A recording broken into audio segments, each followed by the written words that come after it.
Meaning of Helen Wills. Helen Wills. Helen Wills. Helen Wills. Helen Wills. Helen Wills was an American tennis player who dominated women's tennis in the 1920s and 1930s. She won a total of 31 Grand Slam titles, including 8 Wimbledon singles titles and 7 U.S. Open singles titles.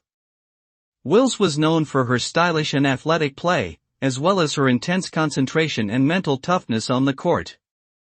She retired from competitive tennis in 1938 at the age of 33, but remained involved in the sport as a coach and administrator.